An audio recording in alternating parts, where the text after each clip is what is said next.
Subscribe करें और bell दबाएं ताकि कोई खबर रह न जाए।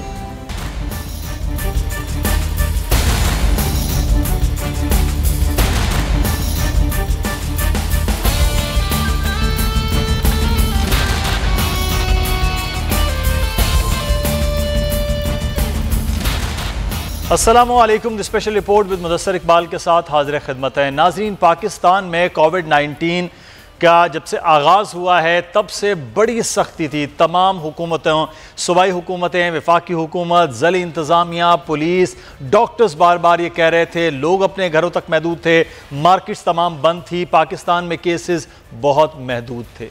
लेकिन रफ्ता रफ्ता ये केसेस की तादाद में इजाफा हुआ। वो 50 केस से मामला चलता हुआ अब 50,000 की जानिब गामजन है।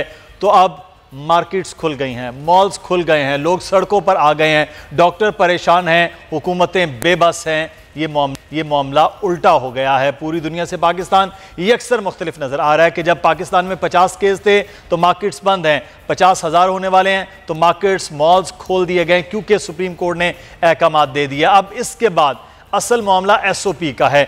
SOP में दो चीज़ें बड़ी अहम है। एक वो जिन्होंने SOP बनाए हैं, जिन्होंने इम्प्लीमेंटेशन करवानी है, और दूसरा वो जिन्होंने इम्प्लीमेंटेशन करनी है, यानी कि अवाम अपनी जिम्मेदारी किस तरह से निभा रहे हैं। सबसे अहम सवाल इस वक्त ये है, लोग शायद जो ट्रैफिक सिग्नल पर खड़े नहीं होते, क्या वो अब मास्क पहनकर, हाथों को में ग्लव्स पहनकर, सैनिटाइज करते हुए क्या वो मार्केट में जाएंगे? क्या वो 6 फीट का या 4 फीट का फासला मेंटेन रखेंगे?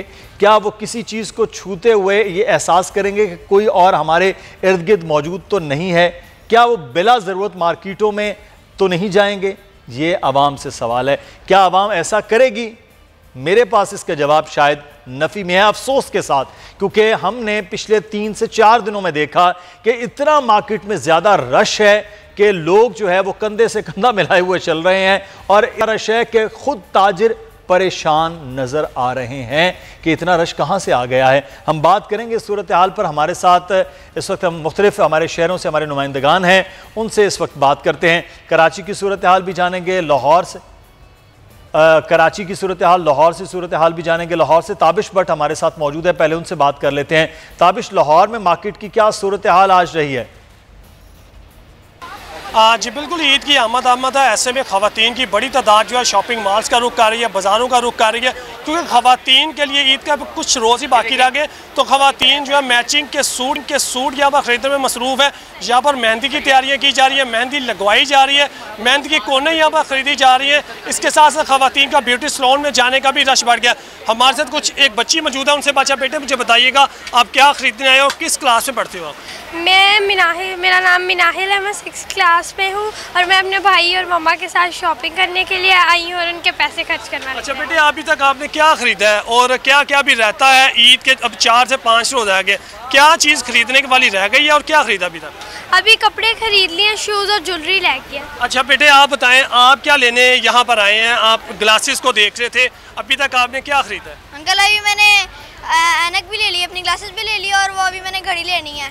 हाँ जी बिल्कुल, जैसा कि आपने बात सुनी, यहाँ पर ख़वातीन के साथ बच्चे भी बड़ी। तो ये ताबिश हमें आगाह कर रहे हैं कि बच्चे शॉपिंग कर रहे हैं, और आपने देखा कि बच्चों को एक तो मार्केट में लाया गया है, दूसरा बच्चों ने कोई मास्क नहीं पहने हुए हैं। अपने बच्चों की जिंदगियों को दाव पर खुदारा न लगाइए। अगर आपको शॉपिंग ही करने जाना है तो बच्चों को घर में रखिए, बच्चों की शॉपिंग भी आप खुद करें, लेकिन अपने आप को महफूज करके। कराची में इस वक्त क्या सूरत हाल है? कफील अहमद एक मॉल में मौजूद हैं, उनसे सूरत हाल जानेंगे कि मॉल अब कफील खुल गए हैं तो यहाँ भी ऐसा ही रश देखने में आ रहा है जो मार्केट में है। देखिए, मैं इस वक्त डॉर्मन मॉल से रिपोर्ट कर रहा हूँ। खरीदारी उरूज पे मेरे कैमरामैन अगर दिखा सके, ख़वातीन बड़ी तादाद में यहाँ अपने सूट्स जो हैं वो ख़रीदारी करते हुए दिखाई दे रही हैं। एक कपल मेरे साथ मौजूद है, उनसे हम बात करेंगे। मैंने पहले ये बताइएगा, मास्क पहन की ख़रीदारी के जो तजर्बा है कैसा है? बहुत ज़्यादा एग्जॉस्ट हो रहा है, क्योंकि सफोकेट हो रहा है इतना ज़्यादा, क्योंकि आदत नहीं है, जाहिर सी बात है। और फिर मॉल में AC होने के बावजूद भी इतना रश हो रहा है, और वो आइसोलेशन वाली बात तो मुझे कहीं नज़र नहीं आ रही है, जबकि स्टेप्स बनाए हुए हैं 6 फीट के, लेकिन नहीं, लोग फॉलो नहीं कर रहे हैं उस चीज़ को। अच्छा, आपने खरीदारी की, क्या ले लिया अब तक, मुझे बताएंगे? बच्चों के ड्रेसेस लेने थे ईद के, ऑब्वियसली ईद बच्चों की होती है तो उनके लिए तो लेना ही था कुछ ना कुछ, कि अपना ना ले बंदा, लेकिन बच्चों के लिए तो लेना ही था। खुल गए, कुछ इत्मीनान है, सुकून है यहाँ पे खरीदारी में? हाँ, ख़रीदारी तो बड़े आराम से हो रही है, एज सच कुछ इतना ज़्यादा प्रॉब्लम नहीं हो रही है, लेकिन वही बात कि जो आइसोलेशन वाली बात लोग कर रहे हैं ना, वो नहीं नज़र आ रही है। ठीक है सर, आप कुछ कहना चाहेंगे? नहीं, मैं ये कहना चाहूँगा कि मॉल खुल गए हैं, बाकी सोशल डिस्टेंसिंग है वो लोगों में नहीं है। आप देख सकते हैं इतना ज़्यादा यहाँ पे रश है, और इसकी वजह से बाकी जो रेट्स की मैं बात करूँगा, यहाँ पे इन्होंने रेट ज़्यादा कर दिए हैं और डिस्काउंट नहीं दे रहे हैं। ठीक है जी, यहाँ पर कुछ शिकायत भी हैं जो है शहरियों को कि रेट ज़्यादा हैं और जो समाजी फासले हैं उसका बहुत हद तक ख्याल नहीं किया जा रहा, बिकॉज रश ग्रेजुअली बढ़ता जा रहा है, और जिसमें ख़वातीन जो है वो स्पेशली अपनी ख़रीदारी के लिए के अलावा बच्चों की ख़रीदारी के लिए जो है वो यहाँ मौजूद हैं। ताहम इसलिए कि चार रोज़ हमें सूरत हाल से आगे कराची में मॉल में मौजूद हैं और बता रहे हैं कि यहाँ पर भी रश है और लोग इस वक्त मास्क लगाकर कुछ लोग ख़रीदारी कर रहे हैं, और कुछ मार्केट्स में हमने देखा कि बगैर मास्क, बगैर किसी SOP का ख्याल रखे हुए शॉपिंग कर रहे हैं। जैसे जैसे ईद करीब आ रही है मार्केट्स में रश बढ़ रहा है, लेकिन SOP की शायद धज्जियाँ उड़ाई जा रही हैं। गुलाम शब्बीर से हम बात करेंगे, हैदराबाद की सूरत हाल जानेंगे। गुलाम शब्बीर, आगाह कीजिएगा, हैदराबाद की सूरत हाल क्या है? जी बिल्कुल, हैदराबाद में जुज़वी तौर पे लॉकडाउन खुलने के बाद मार्केटें जो है वो खुल चुकी हैं, और ईद की जो तैयारी है वो उरूज पर पहुंच चुकी है। ख़रीदारी का जो सिलसिला है वो मुख्तलिफ मार्केट्स में जो है वो जारी है। हैदराबाद की जो कपड़ा मार्केट्स हैं, गारमेंट्स की मार्केट हैं, शूज़ की जो दुकानें हैं, उन पर ख़रीदारी का जो सिलसिला है वो जारी है। मुख्तलिफ मार्केट्स में जो है वो ख़वातीन का रश लग चुका है। कहीं पर कपड़े ख़रीदे जा रहे हैं ईद के लिए, कहीं पर शूज़ ख़रीदे जा रहे हैं, कहीं पर बच्चों के गारमेंट्स ख़रीदे जा रहे हैं, कहीं पर लेडीज़ की जो बोतीक हैं वहाँ पे लेडीज़ के जो कपड़े हैं वो ख़रीदे जा रहे हैं। इस वक्त मैं मौजूद हूँ हैदराबाद के आटोबान रोड की मार्केट पे, जहाँ पे तमाम जो ख़रीदार हैं यहाँ पे आ रहे हैं तो SOPs के तहत आ रहे हैं। लेडीज़ का जो है बाहर रश लगा हुआ है, लेकिन यहाँ पे दुकानदार जो है वो SOPs को फॉलो करते हुए तमाम चीज़ें जो है वो उनको फॉलो किया हुआ है। मास्क लगाए हुए हैं, उसके अलावा हैंड ग्लव्स जो हैं वो भी दुकानदारों ने पहने हुए हैं, बल्कि जो यहाँ पे ख़रीदारी के लिए आई हुई ख़वातीन हैं उन्होंने भी पहने हुए हैं। इस वक्त हमारे साथ दुकानदार भी मौजूद हैं, हम उनसे बातचीत कर लेते हैं। हमें ये बताइएगा क्या क्या SOPs हैं जो कि दी गई हैं, जिन पे अमल हो रहा है यहाँ पे या नहीं हो रहा? जी अस्सलाम वालेकुम। SOPs में हमें इन्होंने कहा हुआ था कि सोशल डिस्टेंस होना चाहिए कस्टमर्स का, और जो भी कस्टमर आपके शॉप में एंटर हो रहे हैं उनके फेस मास्क होने चाहिए, ग्लव्स वगैरह यूज़ हो, विद हमने सैनिटाइज़र काउंटर पे रखा हुआ है और साथ डिस्टेंस होना चाहिए। तो स्टार्टिंग में आपको दिखाया होगा कि गार्ड के पास भी हर डिटॉल सैनिटाइज़ के लिए शावर वगैरह है। तो बस उसमें ये कि कस्टमर कुछ ज़्यादा जब फ्लो ज़्यादा होने लगता है तो फिर हम कस्टमर को बाहर वेट करवाते हैं। जब अंदर वाले कस्टमर थोड़े बाहर चल जाते हैं फिर अंदर नेक्स्ट आ जाते हैं। अच्छा, बाहर तो कस्टमर्स की बहुत बड़ी रश लग गई है, यहाँ पे समाजी फासला भी नज़र नहीं आ रहा हमें। बाहर का तो बड़ी कोशिश की है कि हम लाइंस में अगर कस्टमर को कहें, लेकिन अभी कस्टमर के खुद को भी उनको चाहिए कि थोड़ा सा कंप्रोमाइज़ करें हमारे साथ, लेकिन कुछ कस्टमर्स हैं कि जो बात नहीं मान रहे, कुछ मान जाते हैं। लेकिन जी बिल्कुल, आपने सुना इनका ये कहना है कि SOPs तमाम तर SOPs जो है उस पर अमल दरामद हो रहा है। इस वक्त लेडीज़ भी हमारे साथ मौजूद है, उनसे बात करेंगे। हमें ये बताइए ईद के लिए क्या क्या ख़रीदारी की है और क्या क्या ख़रीदारी हो रही है, क्योंकि टाइम बहुत कम है, मार्केटें बंद होने। अभी ले रहे हैं बच्चों के लिए, ले रहे हैं कपड़े के, अभी तो सूट खरीद रहे हैं, सूट देखें अभी बच्चों के लिए, आगे से अभी इनको सैंडल वगैरह। बेटा आपने क्या लिया? अभी लेंगे हम। जी बिल्कुल, आपने सुना यहाँ पे शहरियों का भी ये कहना है कि ख़रीदारी जो है ईद की वो उरूज पर पहुँच चुकी है, तमाम जो चीज़ें हैं वो ली जा रही हैं। गुलाम शब्बीर हैदराबाद की सूरत हाल से हमें आगाह कर रहे थे कि यहाँ शॉपिंग हो रही है, कुछ मॉल्स के अंदर तो SOPs पर अमल दरामद हो रहा है, लेकिन बाहर जो रश नज़र आ रहा है शायद वहाँ पर ना समाजी फासला है, ना उस तरह से मास्क की पाबंदी की जा रही है। लेकिन सोचा क्या जा रहा है, प्लान क्या हुकूमतें अगले आने वाले दिनों में कर रही हैं, क्योंकि ईद के जिस तरह से रश और टाइमिंग मार्केट से भी बहुत कम है, हुकूमतें शायद इस मार्केट टाइम को बढ़ाना भी नहीं चाह रही। शायद जतोई साहब हमारे साथ हैं, उनसे बात करेंगे, ब्यूरो चीफ कराची। शायद साहब बहुत शुक्रिया आपके वक्त का। ये कोई प्लान किया जा रहा है सिंध हुकूमत की जानिब से? अब मॉल्स तो खोल दिए गए क्योंकि अहकामात आ गए सुप्रीम कोर्ट के, केस जो 8 घंटे मार्केट खुल रही है इसकी बजाय इसको 16 घंटे तक, 12 घंटे तक खोला जाए ताकि रश डिवाइड हो जाए। जी मुदस्सिर, दुकानें खोलने का आर्डर क्या हुआ है, ऐसे लगता है कि फ्लड गेट खुल गया है। लोग उमड़ आए हैं मार्केटों में और किसी SOP का ख्याल नहीं किया जा रहा है। सोशल डिस्टेंसिंग, समाजी फासले का बिल्कुल को मनहूज नहीं रखा जा रहा है। मैं समझता हूँ कि हो सकता है और हुकूमत सिंध जो है वो सुप्रीम कोर्ट के अहकामात पर अमल दरामद करेगी, लेकिन इससे ज्यादा वो मेरे ख्याल में कोई रियायत देने के लिए तैयार नहीं है और ना ही मजीद वक्त बढ़ाने के लिए तैयार है। जिस तरह मार्केटों में रश हो रहा है, बाजारों में रश हो रहा है, जो हुकूमत के खदशात हैं उनके मुताबिक कोरोना जो है इसका कम्युनिटी स्प्रेड जो है, लोकल ट्रांसमिशन बहुत ज्यादा हो सकता है। मेरा नहीं ख्याल कि इस वक्त को बढ़ाया जा सकता है। ये और बात है कि ताजर अपने तौर पर ये तय किए हुए हैं कि वो 8 घंटे से ज्यादा दुकानें खोलेंगे। शायद जो सब ये जो तनकीद हो रही है हुकूमत पर कि हुकूमत के वो लोग या हुकूमती इंतजामिया जो मौजूद हैं वो खुद 9 से 5 जॉब करने वाले लोग हैं, वो उसी तरह से 8 घंटे इसी तरह सोचते हैं। अगर मार्केट के इस 8 घंटे की बजाय से 16 या 18 घंटों में तकसीम किया जाए तो वही गाहक जो है वो तकसीम होकर मार्केट में आए, रश कदरे कम हो। पहले मॉल्स नहीं खोले गए, मॉल्स भी खोल दिए गए, तो अब रश डिवाइड हो जाएगा। तो ऐसा क्यों नहीं सोचा जा रहा है कि ये 24 घंटे 18 घंटे 16 घंटे मार्केट खुलेगी तो रश कदरे कम होगा, ना कि अब 8 घंटे जब मार्केट खुल रही है तो हर बंदा उसी 8 घंटे में शॉपिंग करने के लिए आ रहा है, तो अल्टीमेटली रश तो फिर बढ़ेगा। नहीं, ये एक दलील बिल्कुल जरूर है, लेकिन आप चाहे 24 घंटे खोले, यहाँ 24 घंटे रश रहेगा। कराची में खासतौर पर ईद के दिनों में ये 24 घंटे भी मार्केटें खुली रही हैं और 24 घंटे रश रहा है। इसको रोका नहीं जा सकता है। आप ये कहना कि लोग डिवाइड हो जाएंगे, मुझे नहीं नजर आता कि लोग डिवाइड हो जाएंगे। लोग तफरीह के लिए भी चले जाते हैं, सिर्फ शॉपिंग के लिए नहीं जाते, तफरीह के लिए भी जाते हैं और इसको एक फेस्टिवल समझते हैं लोग और खामखा बाजारों में घूमते रहते हैं। मुझे नहीं लगता कि रश तकसीम होगा, लेकिन अभी मेरे ख्याल में एक आदमी के साथ कुछ मामला शायद तय कर ले कि शिफ्टों में जो है सुबह में खुले, कुछ रात में खुले। इस हवाले से बातचीत चल रही है, हो सकता है कि फैसला हो जाए, लेकिन ज्यादा टाइम बढ़ाने के लिए हुकूमत तैयार नहीं है। अच्छा शायद जो तो सब ये तो एक मामला है कि मार्केट्स के हवाले से टाइम नहीं बढ़ाया जा रहा। दूसरी जानिब ये बात हो रही है कि सिंध में इस वक्त जो मरीज़ों की तादाद है वो शायद रेशो के एतबार से KPK और सिंध वो सबसे ज़्यादा अब आगे जा रहे हैं। तो यहाँ पर अगर ये सूरत हाल मार्केट्स की ऐसी रही तो फिर क्या इंतजामात हैं? डॉक्टर्स तो अपनी तरफ से पूरी तंबीह कर चुके हैं, फिर क्या करेगी हुकूमत अगर खुदा न खास्ता ये मरीज़ों की तादाद अगले 15 दिनों में बढ़ती है?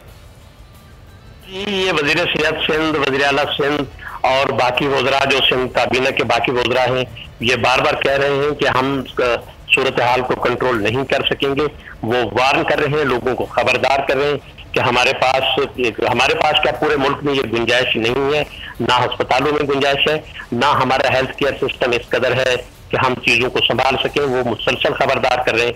अब लोगों को चाहिए कि वो खुद एहतियात करें और खुद इस अजाब से बचें जिसका नाम कोरोना है। शायद जो तो साहब वज़ीर तालीम ने कुछ देर पहले प्रेस कॉन्फ्रेंस की है, तो इसका लग ये रहा है कि अगले 2 माह 3 माह में तो फिर स्कूल कॉलेजेस खुलने की कोई उम्मीद नहीं है किसी भी तरह से। जी ये सोच रहे हैं कि इन्होंने अल्टरनेट एक प्रोग्राम दिया है कि कुछ क्लासेस जो है वो एक दिन खोली जाए, कुछ दूसरे दिन खोली जाए, या कुछ क्लासेस जो है सुबह में हो, कुछ शाम में हो और तलबा को जो है फासले से बिठाया जाए। इस तरह की तजवीज पर अमल दरामद हो रहा है, लेकिन देखना ये है कि जैसा वो कह रहे हैं कि 15 जून तक पीक होगा। अब 15 जून को वो देख रहे हैं कि ये सूरत हाल क्या बनती है, उसके बाद जाके ये वाज़े फैसले में ये मामला किस तरफ जा रहे हैं, कोरोना का स्प्रेड किस तरह हो रहा है, कंट्रोल हो रहा है, तो उसके बाद ही कोई फैसला तालीमी इदारों के हवाले से खास तौर पर होगा। बहुत शुक्रिया शायद जतोई साहब हमारे साथ मौजूद थे कराची। और अब हम बात करेंगे तर्जुमान बलोचिस्तान हुकूमत लियाकत शाहबानी साहब हमारे साथ मौजूद हैं। लियाकत शाहबानी साहब, फैसला हो रहा है ट्रेन चलाने के हवाले से, बलोचिस्तान हुकूमत सिंध हुकूमत की तरह राजी नहीं है, क्या ऐसा ही है कि ट्रेनें चलाई जाए? जी, पब्लिक ट्रांसपोर्ट और ट्रेनों के हवाले से हमारे रिजर्वेशन हैं।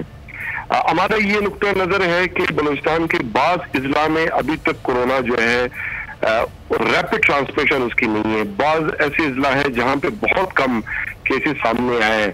तो हम अभी रैंडम सैंपलिंग और सर्वे कर रहे हैं, टेस्टिंग कर रहे हैं। जी, लियाकत शाहबानी साहब से हम दोबारा से रब्ता करते हैं, उनसे रब्ता मुनक़ता हुआ है। अब ये तहफ़्फ़ुज़ात का आगाह करें। जी शाहबानी साहब। जी, तो हमें ये खदशा है कि जहां कोरोना अभी तक पहुंचा नहीं बलूचिस्तान में, ये ट्रेनों के जरिए और पब्लिक ट्रांसपोर्ट के जरिए वहां तक ही ना पहुंच जाए। इसलिए हम जायजा ले रहे हैं सारी सूरत हाल के डिस्ट्रिक्ट का। चूंकि आप जानते हैं बलूचिस्तान में 19 लाख हाउस होल्ड रहते हैं और इनमें से बहुत सारे फैमिलीज जो है वो स्कैटर्ड पॉपुलेशन है, दूर दराज एरिया में रहते हैं। अभी तक बलूचिस्तान के बाद इजला से केसेस सामने नहीं आए। तो हम ये चाहते हैं कि वहां तक केसेस ना पहुंचे। अब हमने पहले ये कल फैसला भी किया है कि ईद के लिए भी वो तमाम लोग जो क्वेटा में कारोबार करते हैं, इस वक्त क्वेटा में मौजूद है, उनसे भी गुजारिश कर रहे हैं, अपील कर रहे हैं कि वो ईद मनाने अपने आबाई गांव की तरफ रुख ना करें।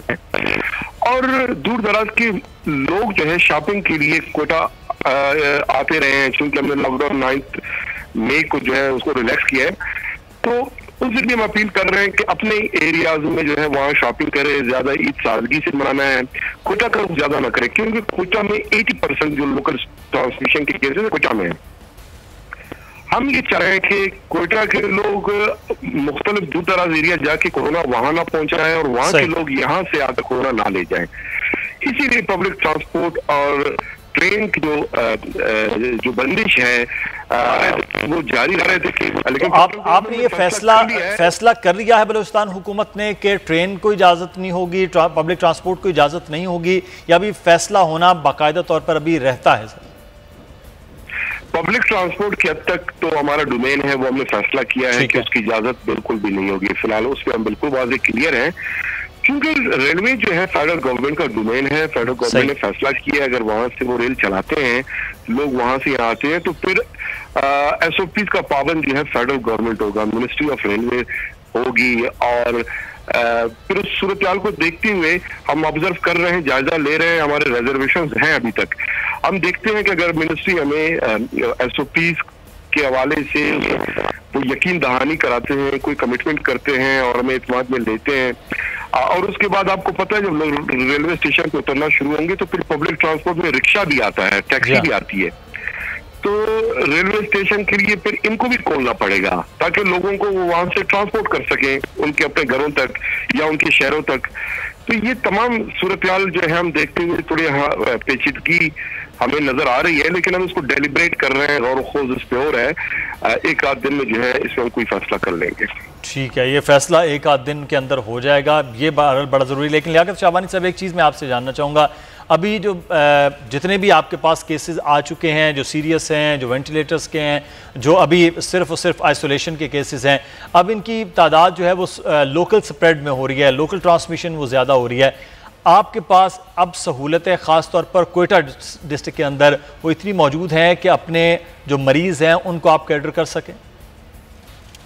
जी, कोयटा के अब तक हम 4000 बेडेड आइसोलेशन फैसिलिटी स्टैब्लिश कर रहे हैं, जिनमें तकरीबन 960 बेडेड जो है कोयटा में एक मेडिकल कॉम्प्लेक्स है, 460 बेडेड हमारा स्कूली रोड पे एक फैसिलिटी है वहाँ स्टैब्लिश कर रहे हैं। DMC हॉस्पिटल में 30 बेडेड आइसोलेशन फैसिलिटी है, 225 बेडेड जो है शेखजाद हॉस्पिटल जो डेडिकेटेड है टोटल कोरोना के लिए, और तकरीबन जो है इसी तरह 50 बेडेड जो है चेस्ट हॉस्पिटल, और बलूचिस्तान के तमाम जिला में जो डिस्ट्रिक्ट हेडक्वार्टर हॉस्पिटल है उनमें 30 से 40 बेडेड फैसिलिटीज।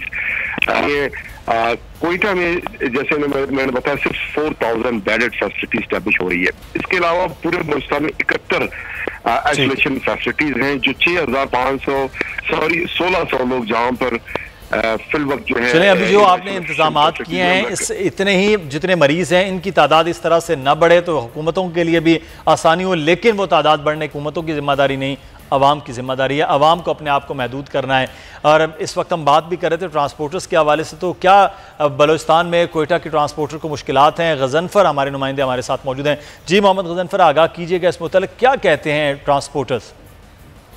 जी बिल्कुल, बलूचिस्तान में 2 माह से ट्रांसपोर्ट बंद है, तमाम छोटी बड़ी ट्रांसपोर्ट्स बंद हैं, ना कोई सूबे से बाहर किसी किस्म की ट्रांसपोर्ट चल रही है, ना अंदरून सूबे किसी किस्म की ट्रांसपोर्ट चल रही है। लोकल बसेस बंद हैं, कई जो बसेस मालिकान हैं वो बहुत परेशान दिखाई दे रहे हैं। इसके अलावा जो लोकल बसेस हैं उन्होंने तो कल सड़कों पर बसें निकाल दी थी हुकूमत की इजाज़त के बगैर ही, और इसके साथ अभी हम देख रहे हैं कि ट्रांसपोर्टर्स जो अब सूबे से बाहर बसेस चला रहे हैं, अंदरून सूबा चला रहे हैं, वो भी ये बात करते दिखाई दे रहे हैं कि वो रोडों पर बसें ले आएंगे। इस वक्त हमारे साथ एक ट्रांसपोर्टर मौजूद है, यूनियन के मेंबर हैं, उनसे बात करेंगे कि क्या इनके मसाइल हैं। जी सर, बताइए क्या? सर, मसाइल तो बहुत ज़्यादा हैं। 2 महीने से गाड़ियाँ बिल्कुल बंद है। ये हमारे ड्राइवर हजरात, कंडक्टर हजरात रोज़ाना आ रहे हैं कि हम लोगों को कुछ आप दे, हम लोग कहाँ से दे? गाड़ियाँ नहीं चल रहे हैं, बंद है गाड़ियाँ, लोग अपने किस्त मांग रहे हैं, लोग रोटी के लिए रोज़ी के लिए अपने परेशान हैं कि कहाँ से कहाँ है, कहाँ से। आगाह कर रहे हैं कि इस वक्त ट्रांसपोर्टर्स खास से परेशान बलूचिस्तान में नज़र आ रहे हैं पूरे मुल्क के ट्रांसपोर्टर्स की तरह। यहाँ पर हमें एक ब्रेक लेना है, ब्रेक के बाद वापस आएंगे, मजीद बात होगी, हमारे साथ रहिएगा।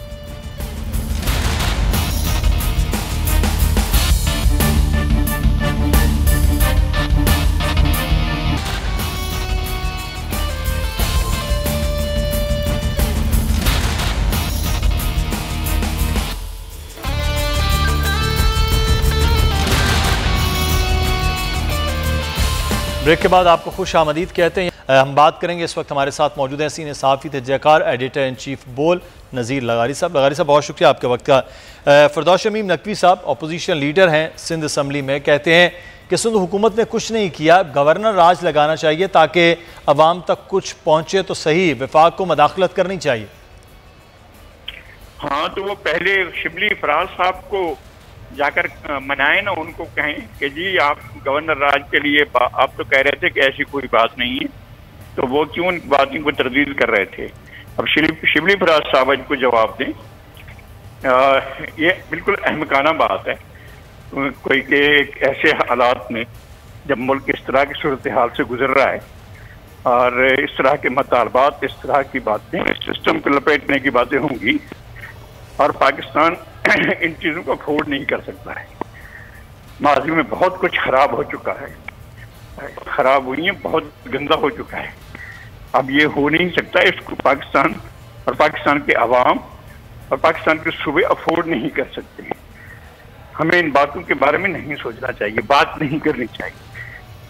अच्छा लगारी साहब, एक चीज़ मैं आपसे यहाँ पर जानना चाहूँगा, अपोजिशन लीडर ने ये एक बात की कि अभी तक अच्छा फरदौस शमीम नकवी साहब ने भी हमें ज्वाइन किया। नकवी साहब, बहुत शुक्रिया सर आपके वक्त का। आप ही की उस बयानात के हवाले से हम बात कर रहे हैं। नकवी साहब, ये क्यों आप मुतालिबा कर रहे हैं कि गवर्नर राज लगाना चाहिए, जो फाइनेंशियल एमरजेंसी जिसकी आपने बात भी की है 245 के हवाले से, क्यों आप ये चाह रहे हैं कि यहाँ सिंध के अंदर ये हो? इस वक्त कोविड-19 है, वो तमाम सूबों में है, सूरत हाल सब जगह बल्कि पूरी दुनिया में यकसा चल रही है, तो सिंध के हवाले से आप क्यों मुतालिबा कर रहे हैं?